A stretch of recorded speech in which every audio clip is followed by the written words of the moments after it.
everyone, welcome back. I'm Domingos and I'm also known as DMA, and I appreciate when I'm called the DMA. Today we have this simple and a complex problem. Simple for some and difficult for others, but if you're watching this video, that won't be difficult for you anymore.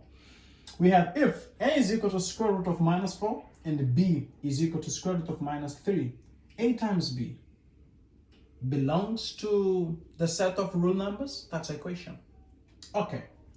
What many know is that there is a property, an if property of a times b.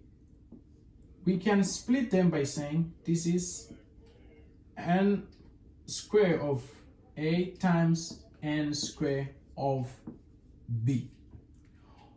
Oh, okay. Knowing this rule, what would many apply is by concluding that they can also apply there, so that they have square root of minus 4 times square root of negative 3 is equal to square root of minus 3 times minus 4, and state that this is square root of 12. So since 12 it's a real number, then the square root of 12 will produce a real number. Then this affirmation is true, they belong to a real number. That's wrong. That is in fact nonsense. That's wrong. You can't do this. Why? That's exactly the question why. If you look, a equal to square root of negative 4 does not exist in real numbers. Does not exist, only in complex.